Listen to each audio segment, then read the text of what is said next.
10 महाविद्याओं में से एक वो देवी जो शत्रुओं की वाड़ी बंद कर देती हैं, अन्याय के विरुद्ध न्याय की शक्ति देती हैं। कहा जाता है उनके दर्शन के लिए आने वाला कोई व्यक्ति खाली हाथ नहीं लौटता। पीले वस्त्र, पीली हल्दी, पीले फूल माँ को समर्पित हर चीज में बसती है। एक अलग ऊर्जा, एक अलग रहस्य। तांत्रिक साधनों के लिए यह स्थान सिद्ध क्षेत्र है। अमावस्या की रात, गुप्त नवरात्रि की साधना और महाशिवरात्रि का जाप, हर पल यहाँ कुछ अलौकिक घटता है।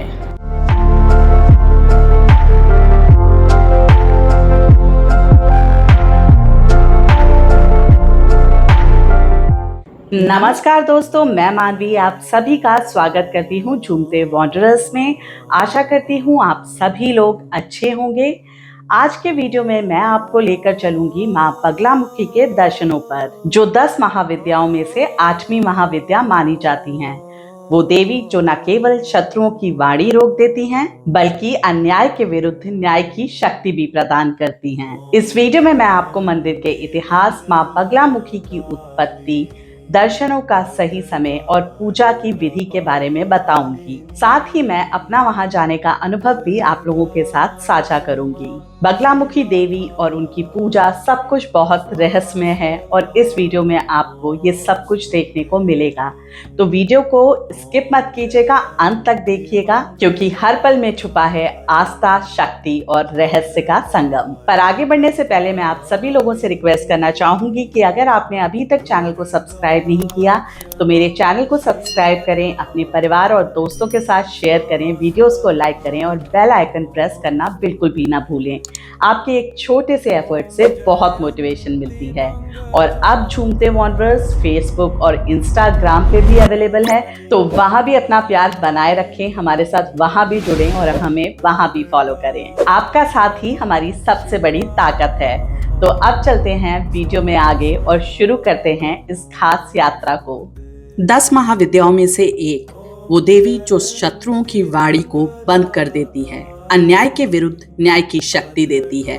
कहा जाता है उनके दर्शन के लिए आने वाला कोई भी व्यक्ति खाली हाथ नहीं लौटता। पीले वस्त्र, पीली हल्दी, पीले फूल माँ को समर्पित हर चीज में बसती है एक अलग ऊर्जा, एक अलग रहस्य। तांत्रिक साधकों के लिए यह स्थान सिद्ध क्षेत्र है। अमावस्या की रात, गुप्त नवरात्रि की साधना और महाशिवरात्रि का जाप, हर पल यहाँ कुछ अलौकिक घटता है। ईश्वर को हम जिस रूप में पूजते हैं, ईश्वर हमें उसी रूप में प्राप्त होते हैं। परंतु तंत्र साधना, यह मार्ग हर किसी के लिए नहीं होता, क्योंकि इसमें संपूर्ण समर्पण की आवश्यकता होती है। मैं स्वयं एक वैष्णव हूँ, लेकिन जब मैंने आध्यात्म पर थोड़ी रिसर्च की, तब यह समझ में आया कि ना तंत्र साधना बुरी है, ना अघोर साधना। बुरा होता है तो बस हमारा दृष्टिकोण और हमारी नीयत। किसी भी ईश्वर का आशीर्वाद पाने के लिए केवल हमारे भीतर का सच्चा भाव ही पर्याप्त होता है। रास्ते अलग हो सकते हैं, लेकिन मंजिल वही है,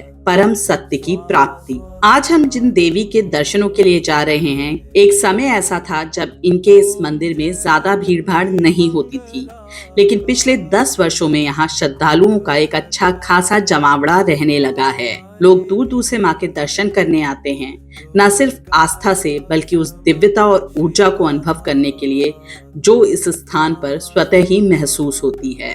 माँ बगलामुखी।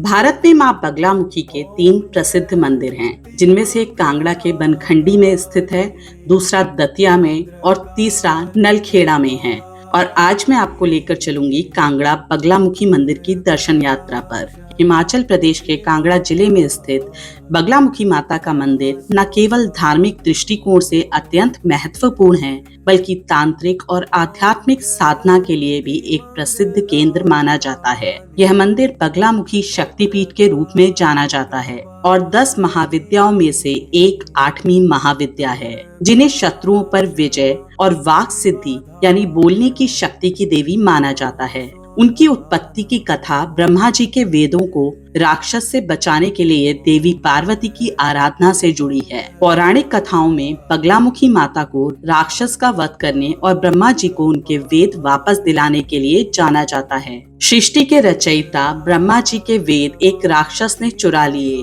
और पाताल में छुप गया। ब्रह्मा जी ने देवी पार्वती से आराधना की जिससे प्रसन्न होकर देवी ने बगलामुखी का रूप धारण किया और राक्षस का वध किया। यह मंदिर कई 100 साल पुराना है। मंदिर की स्थापना से जुड़ी कोई ठोस तारीख उपलब्ध नहीं है, लेकिन कुछ मान्यताओं के अनुसार यह मंदिर महाभारत काल का माना जाता है, जो पांडवों द्वारा अज्ञातवास के दौरान एक ही रात में बनाया गया था। माँ बगलामुखी को वाक सिद्धि और शत्रु पर विजय देने वाली देवी के रूप में जाना जाता है। ऐसा माना जाता है कि माँ बगलामुखी की आराधना करने से वाणी, तर्क और शत्रु विजय में अद्भुत शक्ति प्राप्त होती है। माँ बगलामुखी ही रावण की इष्ट देवी थी। कांगड़ा का बगलामुखी मंदिर तांत्रिक साधकों के लिए एक विशेष स्थान रखता है। यहाँ विशेष रूप से अमावस्या, गुप्त नवरात्रि और महाशिवरात्रि पर साधना की जाती है। यहाँ आने वाले भक्तों का मानना है कि यदि कोई सच्चे मन से माता से प्रार्थना करे तो उसे कानूनी मामलों, शत्रु बाधा और मानसिक तनाव में शीघ्र राहत मिलती है। कई लोगों की यह व्यक्तिगत अनुभूति है कि माता बगलामुखी की कृपा से उन्हें चमत्कारिक रूप से न्याय और विजय मिली। यह मंदिर बैंक नदी के पास स्थित है और यहाँ का शांत वातावरण और ऊर्जावान स्थान साधना के लिए आदर्श माना जाता है। आसपास का कांगड़ा क्षेत्र स्वयं ऐतिहासिक और आध्यात्मिक दृष्टि से बहुत समृद्ध है। माता को पीले वस्त्र, पीली हल्दी और पीले फूल अत्यंत प्रिय हैं। मंदिर परिसर में भी पीला रंग प्रमुख रूप से दिखाई देता है। यहाँ नियमित रूप से तांत्रिक पूजा और यज्ञ होते हैं, जिन्हें देखने के लिए साधक दूर दूर से आते हैं। बहुत से साधक यहाँ मौन साधना करते हैं, जो वाणी पर नियंत्रण की प्रतीक है। मंदिर का परिसर तो काफी विशाल है, लेकिन गर्भगृह बेहद ही छोटा है। इतना कि एक बार में केवल 2 या 3 लोग ही माँ के दर्शन कर पाते हैं। क्योंकि ये गर्भगृह बहुत पुराना है, प्राचीन शिल्प कला से बना हुआ है, यहाँ केवल 2 या 3 लाइन में श्रद्धालु आगे बढ़ते हैं और इसी संकीर्ण मार्ग से माँ बगलामुखी के दर्शन होते हैं। लेकिन जैसे ही आप गर्भगृह में प्रवेश करते हैं, वहाँ की ऊर्जा, शांति और माँ की दिव्य उपस्थिति सब कुछ एक अलौकिक अनुभव में बदल जाता है। गर्भगृह के भीतर किसी भी प्रकार की फोटोग्राफी या वीडियोग्राफी की अनुमति नहीं है। यहाँ हर श्रद्धालु को माँ के दर्शन के लिए मात्र 3 से 5 सेकंड का समय मिलता है। प्रवेश व्यवस्था सुव्यवस्थित है और जो महिलाएं या पुरुष गोद में छोटे बच्चों के साथ आते हैं, उन्हें विशेष रूप से जल्दी दर्शन की सुविधा दी जाती है। इसी प्रकार बहुत वृद्ध श्रद्धालु, गर्भवती महिलाएं या जो किसी असहनीय विकलांगता से पीड़ित हैं, उनके लिए भी शीघ्र दर्शन की विशेष व्यवस्था की गई है। यहाँ दर्शन भले ही क्षणिक हो, लेकिन माँ की उपस्थिति और उस क्षण का भाव श्रद्धा में डूबे मन में जीवन भर के लिए बस जाता है। मंदिर के पट सुबह 5 बजे से लेकर रात 9:30 तक श्रद्धालुओं के लिए खुले रहते हैं। मंदिर कांगड़ा से 37 किलोमीटर की दूरी पर स्थित है, जहां आप अपने वाहन से पहुंच सकते हैं या टैक्सी किराए पर लेकर जा सकते हैं। यदि आप बस की यात्रा करना चाहें तो वह विकल्प भी आपके पास उपलब्ध है, क्योंकि मंदिर बिल्कुल सड़क के किनारे बना हुआ है। तो बस आपको मंदिर के मुख्य द्वार पर उतारती है। यह इलाका और यहाँ का वातावरण बहुत ही शांत और आध्यात्मिक अनुभूति देने वाला है। अब यहाँ ठहरने के लिए एक होटल भी बिल्कुल मंदिर के साथ बना हुआ है और मंदिर के प्रांगण में ही जलपान के लिए एक भोजनालय भी उपलब्ध है। इससे श्रद्धालुओं को दर्शन के साथ साथ रहने और खाने पीने की भी पूरी सुविधा मिल जाती है। मंदिर के गर्भगृह के पट से ठीक पहले एक ओर हनुमान जी की मूर्ति स्थापित है और दूसरी ओर भैरव बाबा की मूर्ति विराजमान है। दर्शन के लिए आने वाले श्रद्धालुओं को पहले इन दोनों देवताओं के दर्शन होते हैं, फिर गर्भगृह में माता बगलामुखी के दर्शन के लिए वे प्रवेश करते हैं। बगलामुखी मंदिर कांगड़ा का केवल एक धार्मिक स्थल ही नहीं, बल्कि आत्मबल, साहस और विजय का प्रतीक है। यह स्थान उन लोगों के लिए भी विशेष है जो आध्यात्मिक उन्नति, मानसिक शांति और आत्मविश्वास की तलाश में होते हैं। अगर आप धर्म, तंत्र और शक्ति उपासना में रुचि रखते हैं, तो ये मंदिर आपके लिए एक दिव्य अनुभव बन सकता है।